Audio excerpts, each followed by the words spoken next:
नमस्कार, gold spot में आपका स्वागत है। मैं हूं मनीषा गुप्ता। सोने चांदी का निखार यहां पर बरकरार है और अगर कल देर रात की बात करें तो सोना और चांदी दोनों में ही यहां पर 2 से 2.5% की तेजी देखने को मिली। सोना अब यहां पर 5 महीने के हाईज पे है तो चांदी 8 महीने के हाईज पर कारोबार कर रही है और चांदी जैसे कि आप देख सकते हैं 70,000 से अब बहुत ज्यादा दूर नहीं है और आज भी आधे % की तेजी के साथ कारोबार। साथ ही बात करेंगे कच्चे तेल की, जहां पर कल फिर रात हमने 4% तक की बढ़त आते हुए देखी।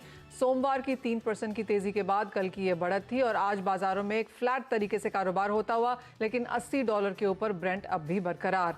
इन सब पर बात करने के लिए हमारे साथ जुड़े हैं धन.co के डायरेक्टर जयप्रकाश गुप्ता, त्रिशूल एंटरप्राइजेस के CEO and founder Rupesh Dalal, energy expert Narendra Taneja को भी जोड़ेंगे हमारे साथ। लेकिन शुरुआत आज यहाँ पर सोने चांदी के साथ ही करेंगे। हमारे साथ मेटल फोकस के सीनियर कंसल्टेंट हर्षल बारोट हैं और आम्रपाली गुजरात के CEO चिराग ठक्कर भी। सोने में जिस तरह की तेजी देखने को मिली है, चिराग आपसे ही पहले जानना चाहेंगे किस तरह से आप ये मूव्स देखते हैं, कितनी तेजी यहाँ पर और देखने को मिल सकती है और जैसे बैंक सब मानते हैं कि अगले साल शायद $1950-2000 तक के भी लेवल्स यहाँ पर सोने में देखने को मिल पाएंगे, किस तरह से तैयार है बाजार इन स्तरों के लिए? Thank you Manisha for having me. तो अगर आप देखें मनीषा जी, जैसे आज से 1 महीने पहले भी जब हमारी बात हुई थी तब मैंने आपको बताया था कि there are so many reasons, जितने सारे फैक्टर्स हैं उसके अंदर गोल्ड और सिल्वर दोनों बाय के कॉल पे ही चल रहे थे। तो देखो, एक पहला सबसे बड़ा फैक्टर है जब फेड ने बताया कि हम शायद अब ज्यादा तेजी से इंटरेस्ट रेट नहीं बढ़ाएंगे। That is one of the biggest factor जहाँ पे गोल्ड की बाइंग शुरू हो गई थी। अदर देन दैट, जो लास्ट वीक सीपीआई का जो डेटा आया विच वाज एक्सपेक्टेड एट 7.6%, उसकी जगह 7.1% आया। तो उसके अंदर काफी सारा माहौल तेजी की ओर ही बढ़ता जा रहा है और अगर हम देखें तो ये लेवल्स अब कंसोलिडेशन लेवल पे आ गए हैं। तो यहाँ पे हमको थोड़ी सी प्रॉफिट टेकिंग ये लेवल्स पे देखने को मिलेगी। But at the same time, जैसे आपने बताया, दूसरे जितने एनालिस्ट हैं सब $1950 के टारगेट प्राइस रेंज की बात कर रहे हैं। वो लेवल्स हम नेक्स्ट 3 से 6 महीने में वो लेवल्स हम देख सकते हैं। ओके, तो यहाँ पर तो इमीडिएटली थोड़ा सा कंसोलिडेशन, थोड़ी सी प्रॉफिट टेकिंग आ सकती है, लेकिन ब्रॉडर आउटलुक पॉजिटिव ही है। हर्षल बड़ौत भी हमारे साथ मौजूद है जो कि सीनियर कंसल्टेंट है मेटल फोकस के। हर्षल नमस्कार, स्वागत है। आप कैसे देखते हैं सोने चांदी के प्राइसेस को, क्योंकि चांदी के प्राइसेस भी 8 मंथ्स के हाईज पर आ चुके हैं। हमने देखा था कि इन्वेस्टमेंट डिमांड के मद्देनजर भी यहाँ पर थोड़ा इंटरेस्ट आते हुए दिखा था, लेकिन आपके हिसाब से कौन से ट्रिगर्स अब रहेंगे जो ड्राइव करेंगे फर्दर प्राइसेस को, और इन लेवल से प्राइसेस पर क्या व्यू निकल कर आ रहा है? Good morning. जैसे कि चिराग जी ने भी बताया कि एक बहुत बड़ा जो ट्रिगर मार्केट्स को आया है वो है फेड का जो रीसेंट कमेंट्री है, जिसमें उन्होंने कहीं ना कहीं ये चीज हिंट दे दी है कि आगे जाके रेट हाइक स्लो होंगे। और लास्ट 3 महीने से जो इन्फ्लेशन डेटा आ रहा है उसने उस चीज को और ज्यादा सीमेंट कर दिया है। बट आई थिंक एक चीज इंटरेस्टिंग है इस रैली में, जो है कि एक्चुअली अगर देखने जाए तो फ्रेश बाइंग के कंपैरिजन में शॉर्ट कवरिंग जो है वो बहुत ज्यादा देखने मिली है। फॉर एग्जांपल, गोल्ड में जो नेट शॉर्ट पोजीशंस थी वो 60% डाउन है। कंपैरेटिवली नेट लॉन्ग जो है वो सिर्फ 10 या 12% से बढ़े हैं। तो कहीं ना कहीं लार्ज पार्ट जो है इस रैली की वो शॉर्ट कवरिंग ड्रिवन है।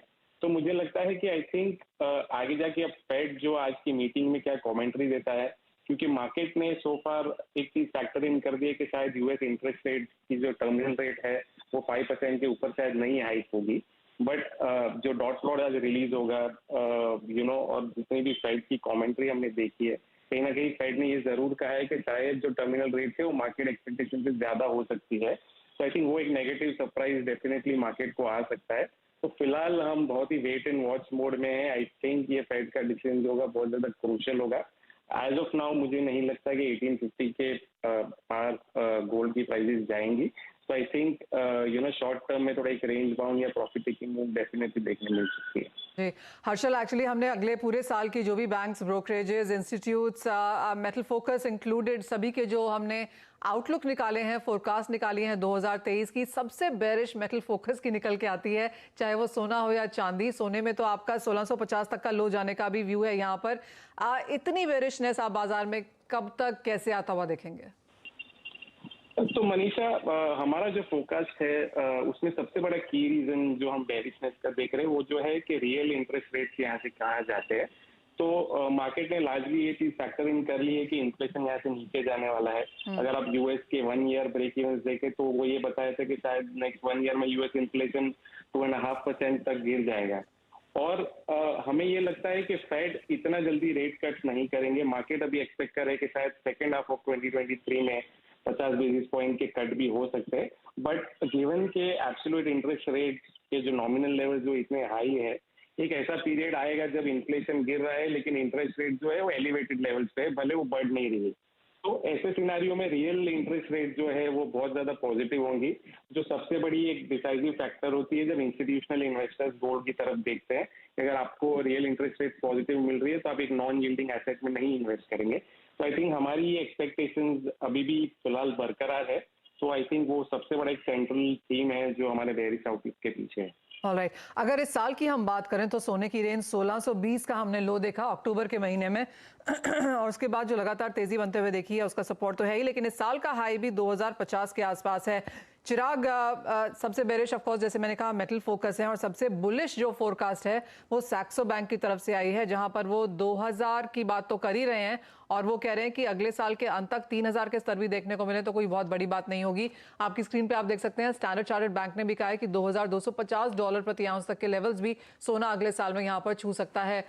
$450 की रेंज इस साल में बनती हुई नजर आई है। क्या इतनी ही वॉलेटिलिटी और इतनी ही बड़ी रेंज हम अगले साल भी देख पाएंगे? मनीषा, ये जो रेंज है ये रेंज हम देख सकते हैं। द ओनली मेजर फैक्टर ये रीजन का जियोपॉलिटिकल मूव्स और जो with in the currency market क्या ज्यादा मूव्स आते हैं, क्योंकि डॉलर इंडेक्स को अगर देखें तो डॉलर इंडेक्स की भी मूव बहुत वाइल्ड रही है पूरा साल। तो major factors will be inflation, the currency movement, measure the dollar index movement. This will actually be a major factor driving this range in gold and silver both.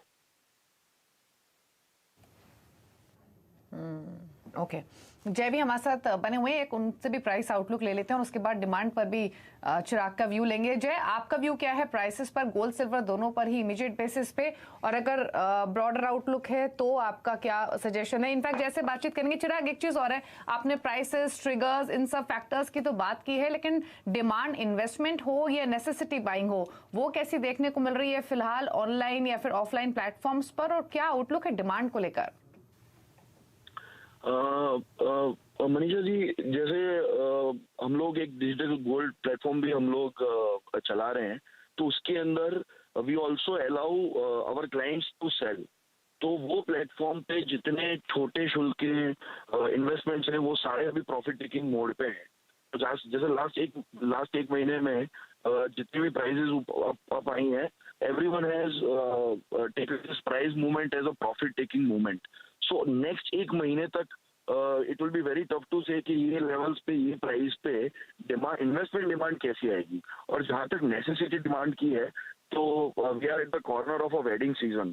तो जैसे ही जितना भी स्टॉक ओवर द ग्राउंड है वो जब replenish होना शुरू होगा तो वैसे ही वो मार्केट डिमांड में वो मार्केट आ सकती है। यानी कि इन्वेस्टमेंट बाइंग और अपॉर्चुनिटी बाइंग हम यहाँ पर बनता हुआ देखेंगे। जय, आप कैसे देखते हैं, क्योंकि इंटरनेशनल मार्केट्स में तो एक बहुत बड़ी रेंज यहाँ पर निकलती हुई नजर आ रही है, इंडियन मार्केट्स के हिसाब से कैसे देखते हैं आप प्राइसेस अगले साल में, क्या रेंज रह सकती है? जी मनीषा, देखिए मुझे लगता है कल जो इन्फ्लेशन के नंबर्स आए काफ़ी इनकरेजिंग थे। मुझे लगता है आने वाले टाइम पे हम ये देख सकते हैं कि प्राइसेस न्यू हाई बना सकता है। आई थिंक जो प्रीवियस हाई था 57,000 के आसपास, मुझे लगता है नेक्स्ट 1 ईयर में वो भी ब्रीच होना पॉसिबल है, क्योंकि अगर यहाँ पे इन्फ्लेशन लोअर डाउन होता है और इंडियन इकोनॉमी बहुत रेजिलिएंट है आज के दिन में, और जिस हिसाब से यहाँ डोमेस्टिक डिमांड भी निकल के आएगा, फर्दर यहाँ पे जो न्यू इनिशिएटिव्स हैं गवर्नमेंट की तरफ से इन टर्म्स ऑफ EGR और IIBX, वो भी एक डोमेस्टिक मार्केट को बहुत रोबस्ट बनाएगा। तो मुझे आने वाला एक साल बहुत पॉजिटिव लग रहा है गोल्ड प्राइसेस के लिए। और कोई टारगेट जो आप देना चाहेंगे अगले साल के लिए? आई थिंक मुझे लगता है डॉलर टर्म्स में अगर देखें तो $2000 पॉसिबल है। Okay. और अगर घरेलू मार्केट में बात करें तो आई थिंक 58,500 का लेवल पॉसिबल है। हर्षल, आपको लग रहा है कि आप बहुत बड़ी माइनॉरिटी में हैं यहाँ फिलहाल? हम actually starting of the year में भी जब हमने बेरिश फोरकास्ट दिया था तब भी आप माइनॉरिटी में थे या तो I think as of now हम ये मेंटेन करेंगे, बट अनलेस कुछ बहुत ज्यादा मेजर चेंज फेड की तरफ से आ जाता है, हम फिलहाल ये फोरकास्ट को होल्ड करेंगे। ओके ओके चलिए, तो ये तो प्राइसेस पर व्यू हुआ, गोल्ड सिल्वर दोनों पर ही आउटलुक भी आपको मिला और साथ ही साथ डिमांड पर भी क्या इम्पैक्ट होगा इन प्राइसेस का उस पर भी एक राय हमारे एक्सपर्ट्स के थ्रू आपको मिली। अच्छा जय, क्विकली सिल्वर पर भी अपनी राय दे दीजिए, सिल्वर पर क्या सजेशन आप क्लाइंट्स को दे रहे हैं लेवल्स और क्या व्यू है? दीपाली देखिए, सिल्वर पे हम लोग बहुत बुलिश हैं, स्पेशली मेरा व्यू है कि आई थिंक हम 85,000 तक का लेवल भी देख सकते हैं 2023 में। रीजंस काफ़ी सारे हैं, एक बुलियन का टेल विंड है, वो ज़रूर हेल्प करेगा। दूसरी तरफ यहाँ पे इंडस्ट्रियल डिमांड में रिकवरी, क्लीन एनर्जी की तरफ से जो डिमांड निकल के आना है, इलेक्ट्रिक व्हीकल्स है, तो ये सारे सेक्टर्स हैं वो हेल्प करेंगे सिल्वर प्राइसेस को। दूसरी तरफ यहाँ आप देखें तो इंस्टीट्यूशनल एक पार्टिसिपेशन है सिल्वर में, वो भी बढ़ा है। अगर डोमेस्टिक मार्केट की भी बात करें तो सिल्वर ETFs करीब 4 AMCs ने लॉन्च किया है। इंटरनेशनल मार्केट में भी आप अगर देखें तो सिल्वर का सप्लाई शॉर्टेज रहने की आशंका है। तो ये कुल मिला के सारे पॉजिटिव ट्रिगर्स हैं सिल्वर प्राइसेस के लिए। मुझे लगता है 85,000 प्लस का लेवल देखने को मिल सकता है आने वाले आप साल कैसे देखेंगे चांदी अगले साल में? मैं देखता हूँ नेक्स्ट 6 महीने तक this will be on a consolidation mode. मैं देखता हूँ 65,000 will be a right good level to enter, और अभी जो है कंसोलिडेशन मोड में ये 73-74,000 जा सकता है। बट उसके ऊपर नेक्स्ट ईयर के लिए my view is 74-78 would be the next very intact level to breach and go up. Okay चलिए, तो ये व्यू मिला है सिल्वर के प्राइसेस पर अगले 6 मंथ्स के बेसिस पे भी और इमीडिएट बेसिस पे भी, और तमाम ट्रिगर्स पर तो चर्चा हुई ही है। जय काफी बुलिश है, 85,000 तक के टारगेट्स वो एक्सपेक्ट कर रहे हैं सिल्वर पर। फिलहाल 69,000 के आसपास भाव कारोबार कर रहा है। बहुत शुक्रिया चिराग और हर्षल आप दोनों का ही आने के लिए शो में और सभी एस्पेक्ट्स पर अपने व्यूज शेयर करने के लिए। रुक रहे हैं इसी के साथ एक ब्रेक के लिए। ब्रेक के उस पर बातचीत करेंगे क्रूड की, क्योंकि वहां पर एक्शन लोअर लेवल से आते हुए दिखाई दिया है। नरेंद्र तेनेजा हमारे साथ मौजूद रहेंगे, एनर्जी एक्सपर्ट, करेंगे उनसे चर्चा एक ब्रेक के बाद।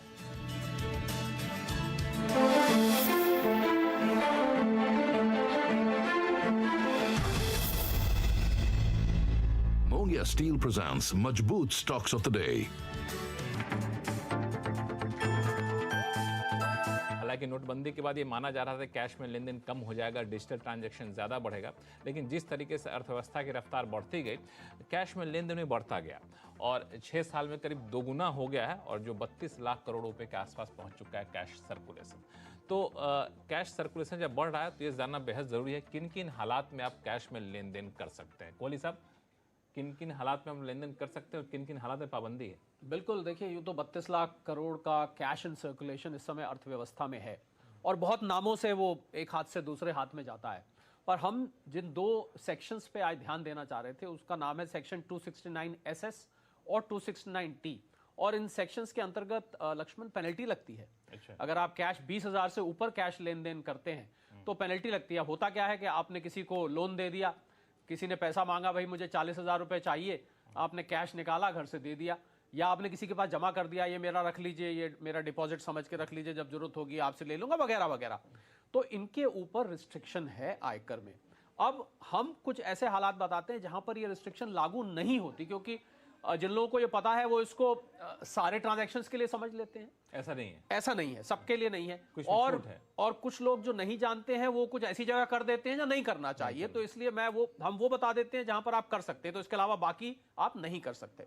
तो सबसे पहले एक पार्टनरशिप फर्म होती है जिसमें अक्सर देखा जाता है 2 या 3 या 4 पार्टनर हैं।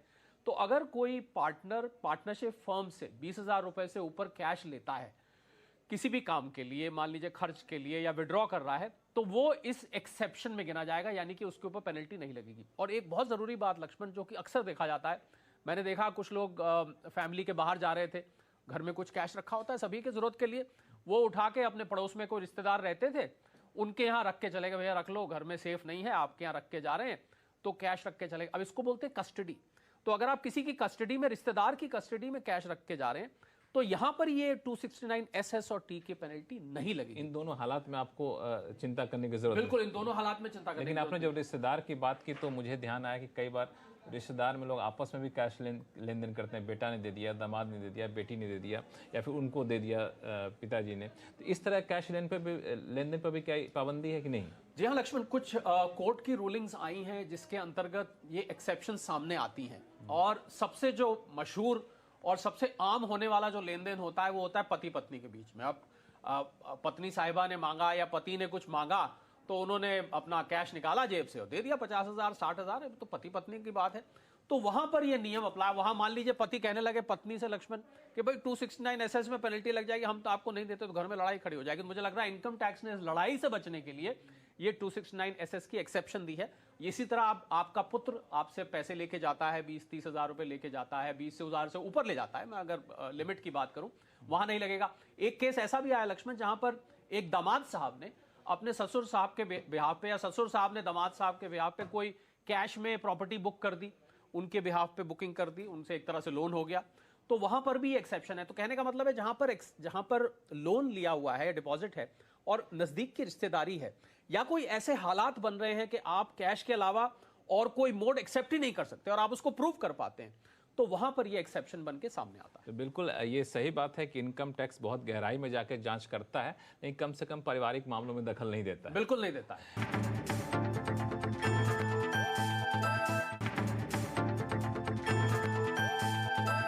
एक मुद्दा जिस पर अक्सर सवाल आते रहते हैं वो होता है कि आमदनी आपकी नहीं है फिर भी आपकी आमदनी में जुड़ जाती है दूसरे की आमदनी, जिसको क्लबिंग के नियम हम लोग कहते हैं। तो मेरे दो सवाल है इसमें। पहला, किन किन हालात में क्लबिंग के नियम लागू होते हैं और इससे बचने का कोई तरीका है क्या? सेक्शन 64 है लक्ष्मण क्लबिंग से संबंधित। आपने बिल्कुल ठीक कहा, इनकम आपकी नहीं है। जब आप किसी को गिफ्ट करते हैं, और ये 3 रिश्ते नाते ऐसे हैं जहां पर क्लबिंग अप्लाई होती है, पति पत्नी के बीच, और ससुर साहब और उनकी बहुरानी के बीच, जिसको father in law daughter in law हम कहेंगे, और माइनर चाइल्ड और पेरेंट के बीच। अगर आपने इन 3 जगह में अपने एसेट्स या अपनी कैश या आपने को गिफ्ट किया है, तो उससे जो आमदनी होगी वो आपकी आमदनी में जाके जुड़ जाएगी, इन 3 रिश्ते। अब इसमें जो बारीकियां हैं वो बहुत सारे लोग नहीं जानते हैं। पहली बारीकी है कि अगर मान लीजिए आपने पति ने एक, और मैं एक्चुअल केस देके बता देता हूं, कोई पति साहब ने अपनी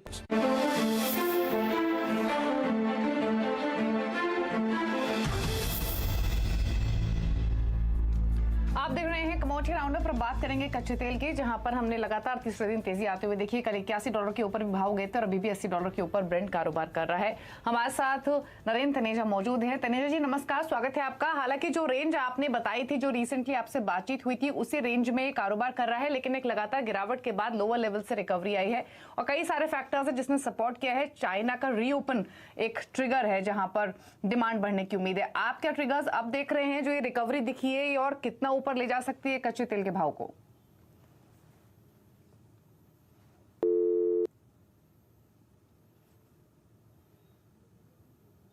चलिए तनेजा जी की पक जोड़ने की कोशिश करेंगे, लेकिन जय आप कैसे देखते हैं प्राइसेस? आई थिंक मनीषा 5800 का जो लेवल है वो मुझे लगता है अभी भी सपोर्ट की तरह एक्ट करेगा। देखिए जो भी खबरें थी कि यहाँ पे ग्लोबल रिसेशन है, स्लो डाउन है, उसके कारण प्राइसेस में गिरावट देखने को मिला, बट आई थिंक अब इन्फ्लेशन अंडर कंट्रोल है, डॉलर इंडेक्स में एक नरमी देखने को मिल रही है और उम्मीद ये है कि यहाँ पे इंडस्ट्रियल डिमांड है वो आगे चल के निकल के आएगा। तो 5800 अगर MCX प्राइसेस की बात करें तो वो एक बेस बन सकता है शॉर्ट टर्म के लिए। हायर साइड में आई थिंक 6700 का लेवल है, तो यही दायरा नज़र आ रहा है। बट करंट लेवल पे मुझे थोड़ा सा यहाँ पे बुलिश लग रहा है, क्योंकि विंटर डिमांड भी है, तो 6500 तक का लेवल हम देख सकते हैं आने वाले दिनों में। ओके, नरेंद्र तनेजा हमारे साथ वापस से कनेक्टेड हैं। तनेजा जी, क्या है व्यू ब्रेंट के प्राइसेस पे? रिकवरी तो बनी है, कहाँ तक जा सकती है? देखिए रिकवरी है, लेकिन अभी भी जो बाजार है वो इस बात को लेकर चिंतित है कि जो रिसेशन है, चाहे वो शैलो रिसेशन हो या डीप हो, उससे बाजार ये मान के चल रहा है कि उनको डर है कि जो डिमांड है वो कम हो सकती है। दूसरी तरफ हमने ये देखा है जो बड़े ट्रेडर्स हैं जो बल्क में खरीदते हैं, दरअसल उन्हीं का सबसे ज्यादा प्रभाव होता है डिमांड साइड में, तो वो बाजार में नहीं आ रहे, नहीं खरीद रहे हैं। और जिनके पास कुछ लोगों ने तो बल्कि बेचा भी है। तो जब तक ये बिग ट्रेडर्स जो है यही ज्यादा खरीदते हैं और इन्हीं से मार्केट सबसे ज्यादा इन्फ्लुएंस होती है, ये वापस नहीं आते हैं अपनी जो खरीदारी करने के लिए, जब तक जो है वो कीमतें उसमें रहेंगी। क्योंकि बड़े ट्रेडर ये उनको लग रहा है कि शायद ये शैलो रिसेशन ही है, लेकिन डिमांड इससे खासतौर से OECD कंट्रीज में कम होगी, और अगर वहां कम होती है उसका इम्पैक्ट जो है वो चाइना पे भी पड़ेगा। हालांकि चाइना पूरी थोड़ा सा खुलना शुरू हुआ है, लेकिन अभी बाजार उसको लेके एश्योर्ड नहीं है। दूसरी तरफ रशिया ने जो है वो अपनी सैंक्शंस अनाउंस कर दी हैं कि अगर जो G7 कंट्रीज हैं उनके खिलाफ, और दूसरी तरफ उनका ये मानना है कि भाई जो भी उनको करना होगा वो करेंगे, लेकिन अपना तेल अंतर्राष्ट्रीय बाजार में बेचते रहेंगे। तो जब सारी स्थिति को देख रहे हैं तो जो बाजार को ऐसा लग रहा है कि अभी कोई बहुत डिमांड बढ़ने वाली है नहीं, कम से कम जब तक कोई बहुत हार्ड विंटर ना आ जाए, ऐसी विंटर जहां सप्लाई डिस्ट्रप्शन हो, खासतौर से डीजल की और यूरोप के अंदर खासतौर से, अगर ऐसा सिनेरियो जब तक बिल्कुल सामने नहीं आता, इमेजिन किया जा रहा है लेकिन अभी सामने नहीं आ रहा है, तब तक मुझे लगता नहीं कि कोई बहुत ज्यादा वो होगा, और बल्कि कीमतें थोड़ा और नीचे जा सकती हैं। अगर अगले साल की बात यहाँ पर की जाए नरेंद्र जी, तो बहुत सारे माफ कीजिए फोरकास्ट यहाँ पर निकल के आ रही हैं। जो सबसे बेरिश है वो $65 है, जो सबसे ऊपर है वो $110 है। बेसिकली इस साल में भी हमने यही ऐसी कुछ रेंज बनते हुए देखी है। आपका क्या व्यू है, किस तरह की रेंज रह सकती है?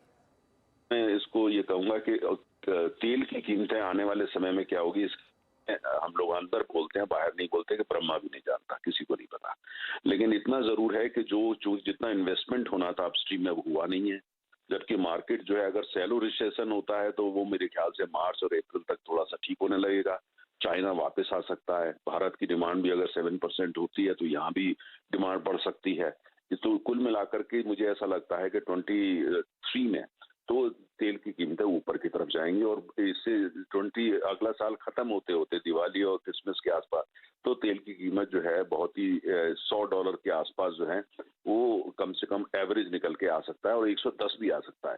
लेकिन इतना तय है कि अगर आप 3 साल का सिनेरियो लेके चलते हैं तो तेल की कीमत ऊपर जानी ही जानी है। उसकी वजह यह है कि जितना इन्वेस्टमेंट होना था वो नहीं हो रहा है। दूसरी तरफ ठीक है, वैकल्पिक ऊर्जा आ रही है, लेकिन तेल जो है अभी भी दुनिया की अर्थव्यवस्था तेल पे चलती है। एविएशन की कंजम्पशन बढ़ रहा है, लोग हवाई जहाजों में वापस आ रहे हैं। आप देखिए मेरे शहर दिल्ली के एयरपोर्ट की हालत है, कितने लोग हैं कि वहां जगह नहीं मिल रही है। तो कुल मिलाकर के अगर आप 3 साल का सिनेरियो और खासतौर से 2023 से उसको शुरू करते हैं तो कीमतें ऊपर जानी ही जानी है, क्योंकि डिमांड बढ़ेगी।